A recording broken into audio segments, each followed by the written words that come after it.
Clint Walker, and you're watching GVTV News. Thanks, Clint, and I'm Randy Hansen. And today's world news headlines: U.S. soldier to be charged for Afghan massacre. Death toll is 17. An 8,000 rally for Trayvon Martin in Florida. And Sanford police chief temporarily leaves post. And touting drilling support Obama-backed southern leg of Keystone XL. And new rules allow intel officials to retain info on U.S. citizens. And UN Security Council condemns Mali coup. And activists say 40 killed in Syria crackdown. And UN panel to probe Israeli settlements. And General Allen says U.S. needs significant combat power in Afghanistan. And over 200,000 students protest tuition hikes in Quebec. And over 130 arrested in rally for closure of Vermont Yankee nuclear plant. And civil rights attorney John Payton dead at 65. GVTV News would like to say the views expressed on our news broadcast do not necessarily reflect the views of NCTV Digital Media Center. But before these stories, GVTV News would like to thank one of our underwriters who supports your only visual video news media in Nevada County. That's right, it's us, GVTV News.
Today's first world news story: U.S. soldier Robert Bales is expected to be charged with massacre of Afghan civilians earlier this month. Bales will face 17 counts of murder, reflecting a revised death toll of 17 civilian dead, up from 16. Bales is being held in Fort Leavenworth, Kansas, following his removal from Afghanistan. And days after the shooting, Afghan human rights activist Nadar Nadari criticized the U.S. military decision to try Bales outside of Afghanistan and said it would have been much better if the trial would have happened in Afghanistan, or at least close observations of human rights organizations, both internationally and national human rights organizations, or in addition, representative of victims to observe the trial.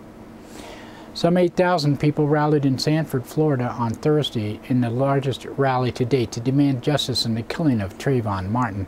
17-year-old African-American Martin was shot dead while walking in a gated community last month. He was unarmed. Martin's shooter, George Zimmerman, has not been arrested or charged.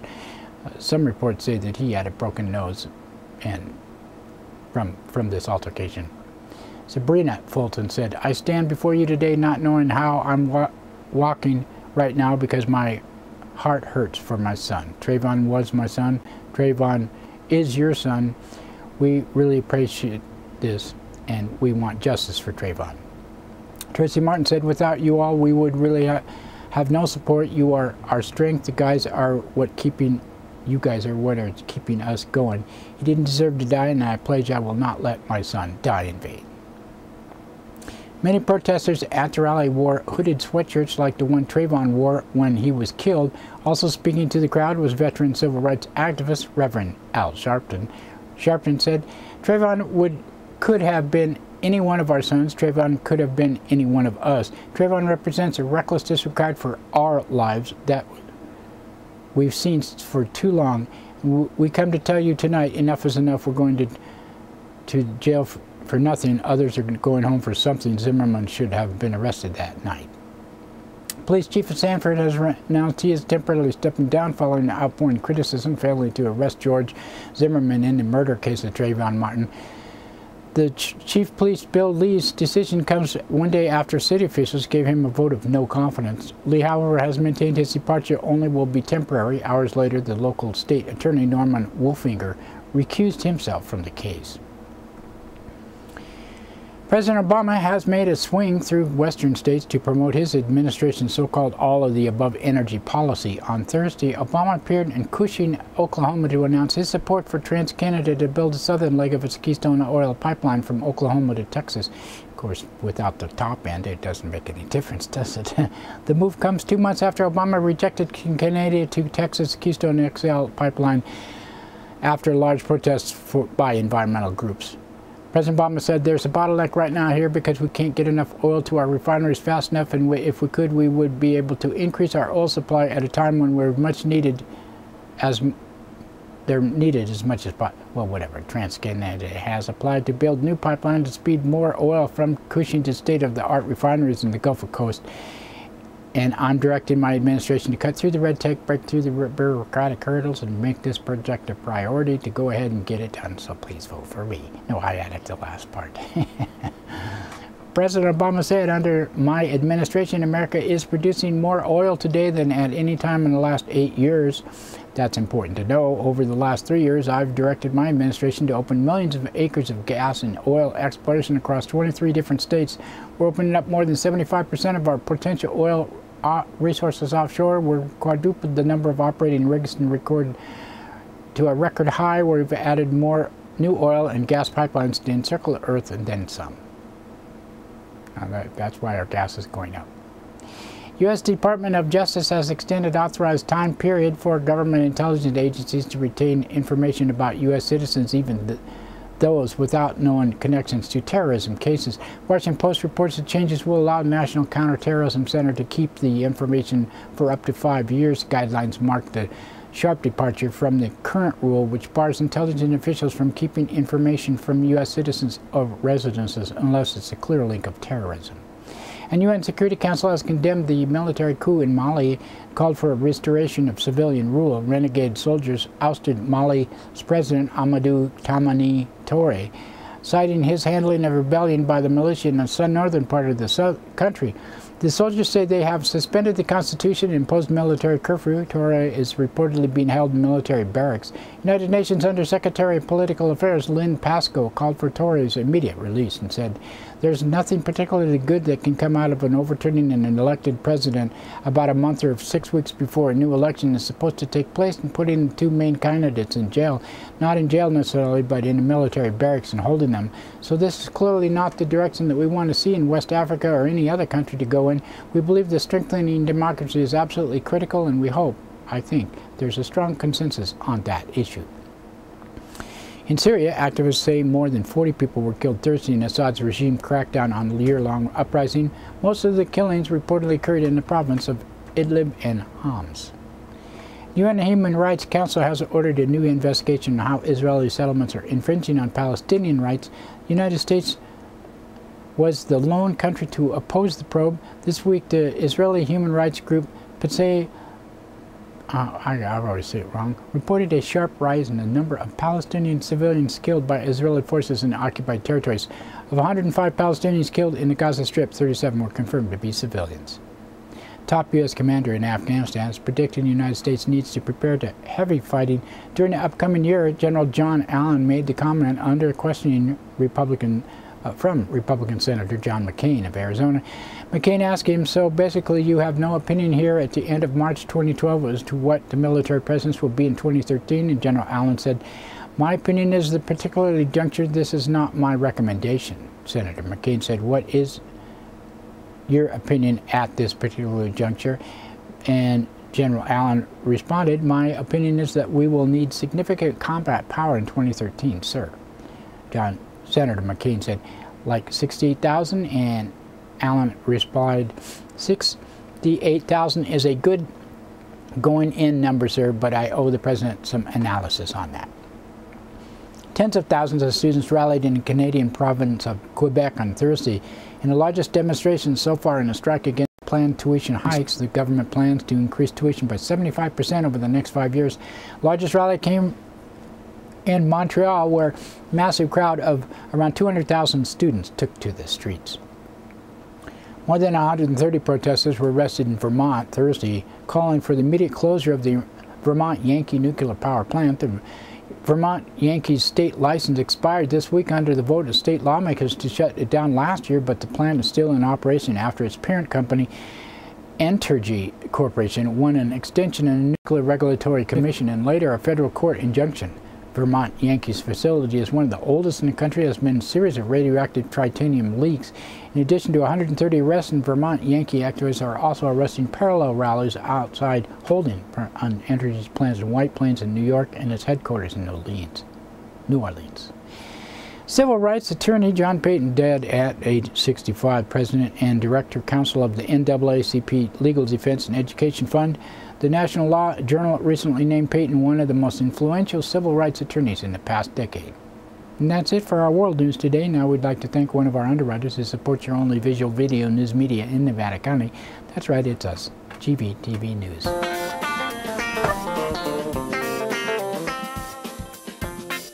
Soundcheck Music Center, the rock and roll connection. We have guitars, amps, drum equipment, sound accessories, lessons, and repairs. We are located at 671 Maltman Drive, Grass Valley. 530-272-7236, open 7 days a week. No one needs anyone, they don't even just pretend. John is an American. I'm afraid of Americans. I'm afraid of the world.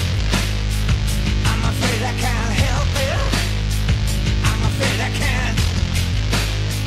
I'm afraid of Americans. I'm afraid of the world. I'm afraid I can't. That's right, it's time for the police blotter, and pictures in the blotter not from these events, but actual events, but used for visual aid only. Grass Valley Police Department on Wednesday, 7:50 a.m. A man from the 100 block of Ophir Street reported people had trashed an apartment and were refusing to leave. They were gone when officers arrived. At 12:46 p.m., a caller from 600 block of Freeman Lane reported a man took a full cart out of a store. He was cited on suspicion of shoplifting. At 1:44 p.m., a caller from Bennett Street reported a grow.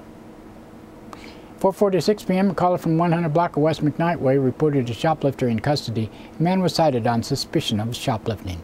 At 4:53 p.m., a caller from 300 block of First Street reported squatters in a foreclosed residence. 6:04 p.m., a caller from 1700 block of East Main Street reported ongoing theft of scrap metal. Man was warned not to return. At 7:47 p.m., a caller from 1000 block in Nevada City Highway reported a man was drunk and passed out. A man was arrested on suspicion of being drunk in public. 10:22 p.m., a caller from 100 block of West McKnight Way reported a woman walked out of with a pair of shoes. She was cited on unknown charges. At 10:52 p.m., a caller from Maryland Drive and Kidder Avenue reported a motorcyclist was driving up and down the streets with no lights. 11:25 p.m., a caller from 200 block in North Auburn Street reported two people in the backyard with flashlights. A man was arrested on suspicion of being under the influence of a controlled substance. The woman was arrested on suspicion of possessing a controlled substance, drug paraphernalia, as well as being under the influence of a controlled substance. And Thursday, 2:23 a.m., a caller from 100 block of East Bear Hill Drive reported a loud party. They agreed to keep it down. 2:57 a.m., a caller from 200 block of Sutton Way reported loud music, banging, and slamming doors. 6:29 a.m., a man reported a man had pulled a gun on him as he drove on Highway 174. Cell phone contact was lost and person could not be located. And Nevada County Sheriff's Office on Wednesday, 10:53 a.m., a caller from 10,000 block of Commercial Avenue reported finding drug items.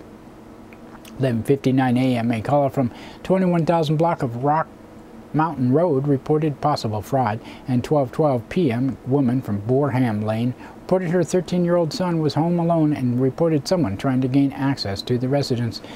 It was not found to be a burglary.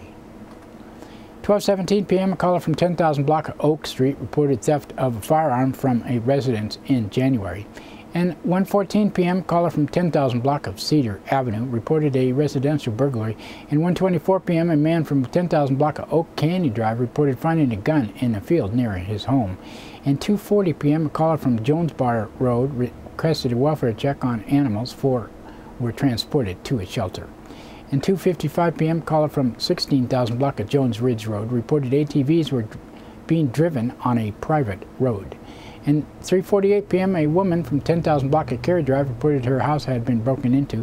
And 4:03 p.m., a caller from 16,000 block of John Eric Court reported a plastic plug for a septic tank system and air conditioner ducts in his residence had been damaged. And 4:11 p.m., a caller from 10,000 block of Gold Flat Road reported an assault. And 4:17 p.m., a caller from 13,000 block of Lake Wildwood Drive reported a possible residential burglary. And 4:26 p.m., a caller from Highway 174 reported a truck with a passenger firing towards a parking lot. No one was located. Oh, I thought it said shooting. That's why I had that picture. 5:23 p.m., a caller from 10,000 block of Dolores Drive reported a burglary of a theft of jewelry and passports. The door had been broken down. And 6:34 p.m., a caller from Huntsville and Smartsville roads reported a person jumping in front of vehicles. And 6:38 p.m., a caller from 11,000 block of Pine Cone Circle reported possible squatters.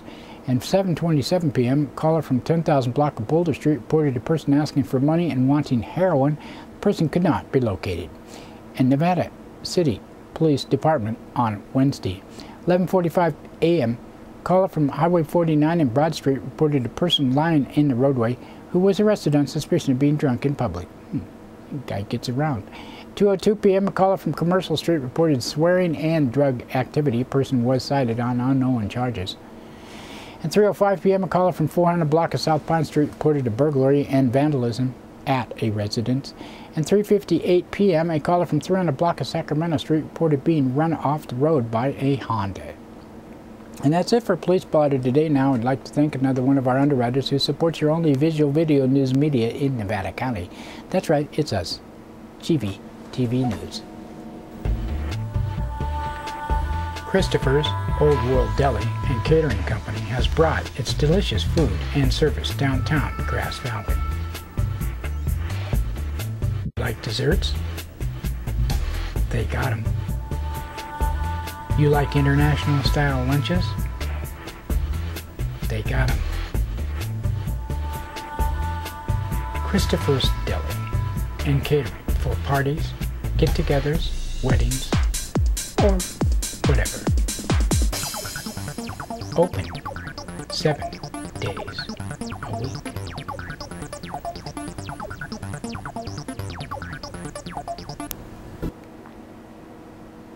In local news headlines, woman arrested after alleged assault. And Highway 49 head-on collision proves fatal. In Center of the Arts brings Lily Tomlin puts GV on the map for world-class artists. Today's first local story written by Liz Keller of the Union. A Lake Wildwood woman remains in custody in county jail after allegedly attacking her ex-husband and setting fire to his new girlfriend's backpack. The man, who was not identified, had called the Nevada County Sheriff's Office Wednesday afternoon to report that he had been locked out of his residence, 11,000 block of Lake Wildwood Drive. He called back at 5:56 p.m. to request a civil standby to retrieve some belongings, according to dispatch reports. The man left a backpack belonging to his new girlfriend in the residence, said Sheriff Keith Royal. A verbal argument allegedly began between the man and his ex, identified as Brittany Lorene Sellers, 24. He took her cigarette and buried it in his. She took her cigarette and buried it in his forehead, Royal said, adding that she also began hitting and slapping him. She then set fire to the backpack. She was arrested on suspicion of spousal abuse and vandalism, as well as outstanding warrants. She's being held in lieu of a $6,500 bail. Traffic stop ends in arrest. 2 Grass Valley men were arrested on drug charges in separate incidents Wednesday. Nevada County Sheriff spotted Travis Christopher Haley, 27, allegedly acting suspiciously behind a National Hotel in Nevada City. Haley drove away, and the deputy followed him, eventually stopping him just before 3:30 p.m. in a parking lot at Union Hills School on Highway 174. He allegedly was found to be under the influence, and search revealed syringes and prescription drugs. Haley was arrested on suspicion of transporting a controlled substance, possession of a controlled substance, and drug paraphernalia, and being under the influence of a controlled substance. He was booked and released on a $37,000 bail. Harry Theodore Brown, 40, was arrested after sheriff deputies made a traffic stop involving Brown and another man who both were riding motorcycles near Alta Street and Ridge Road. The second man, who was not identified, allegedly made a right turn into Cedar Way without using a turn signal at about 5 p.m. After the deputy stopped the two men, Brown allegedly was determined to be under the influence. A search uncovered 10 small baggies of methamphetamine in his saddlebag, as well as needles, empty baggies, and $1,200 in cash. Brown was arrested on suspicion of transporting a controlled substance, possession of controlled substance, possession for sale, and being under the influence of a controlled substance. He was booked and released on a $36,000 bail. And in a sad story by Matthew Renda of the Union, 2 Idaho residents were killed when their vehicle collided head-on with a pickup truck on Sierra County Highway Wednesday evening. Kellyanne Murch, 25, of Meridian, Idaho, and Corey Wood, 24, of Caldwell, Idaho, were traveling in a Ford sedan southbound on Highway 49, about a quarter mile from Marysville Road at about 6:15 p.m., according to California Highway Patrol. Murch was operating the car, and when entering a right-hand curve, her vehicle began to enter the oncoming lane. She quickly steered to the right and overcorrected back to the left, the report stated. Abruptness of the maneuver caused the vehicle to slide sideways to the left and directly into the path of an oncoming pickup truck. David Pratchner, 47, who was driving the Toyota pickup, and a 14-year-old passenger that was struck in the passenger side door around the sedan. Pratchner and the unidentified minor suffered minor injuries and were transported via ambulance to Rideout Hospital in Yuba City. It's not clear whether Wood or Murch were wearing seat belts. Alcohol does not appear to be a factor. CHP is continuing its investigation into the incident. The Center for the Arts will represent comedian, actress, writer, and producer Lily Tomlin Sunday at Veterans Memorial Auditorium. The Tony and Emmy Award-winning performer is one of the many talented artists scheduled to take the stage in Grass Valley this year through the Center Offsite series. Tomlin is probably best known for unforgettable characters she created over the years, including Ernestine, the telephone operator, and 5-year-old Edith Ann and Tommy Valor. The multi-talented entertainer has also won a Grammy Award and has been nominated for the Academy Award. Tomlin began doing stand-up in the 60s and made her television debut on Merv Griffin's show in '65. She became one of the stars of NBC's sketch comedy Laugh-In, where she became best known for her characters, including the upper-class tasteful lady and Susie, the sorority girl. As an actress, Tomlin is nominated for the Academy Award for her role in Robert Altman's Nashville. She also appeared in the film comedy 9 to 5 and performed several comedic roles in 1981 film Incredible Shrinking Woman, and was Sickly Harris in Steve Martin's comedy, and many others. Tomlin has received numerous awards, including 4 Primetime Emmys, 2 Tonys, 2 Drama Desk Awards, Outer Critics Circle Award, and Cable Ace Award, and Grammy Award. Within a month of Tomlin's performance, a series of world-class artists will take the same stage. Music legend Kansas Jimmy Cliff and Chris Isaak are all slated to perform in April. Many headlining acts in 1 month was unheard of 5 years ago in this community. Outside of the music festival or special benefit concerts, such as Talented bypassed Nevada County en route to Reno and Napa. This center and other organizations are working to change that. While the full lineup this month seems like a lot, representatives of Center Arts' goal to diverse and attract new audiences, said Executive Director Julie Baker. Those who purchase tickets for Kansas will probably not be the same crowd as Jimmy Cliff, and it's not the local market that the center focuses on. Shows at the Vets Hall draw 25 to 35% from out of town. To fill all or even 3/4 of the 950 seats available at the Vets Hall is important for the success of the show. Diversity of events and a regional poll can make a difference. Every show we do is a nail-biter. We don't always sell out, Baker said. And they're talking about their ticket price between $35 and $95 per performance. Some of them are expensive, but these artists are probably worth it. Ticket price is relevant to what we're paying for the artist and the production of the cost, Baker said.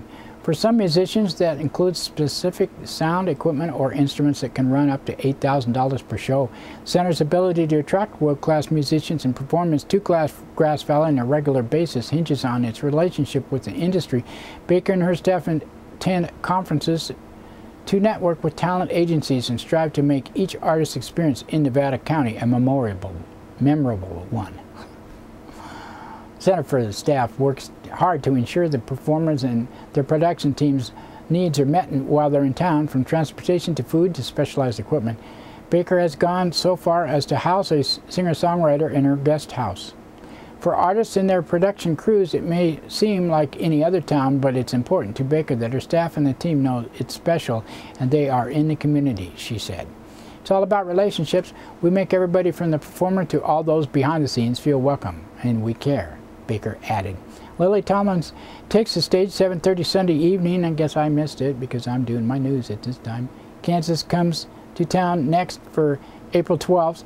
Jimmy Cliff, April 14th. Chris Isaac, April 26th, my birthday. Along the off-center series, there's others performers, some of them at the main stage. For more information, 274-8384, extension 14, or centerforthearts.org.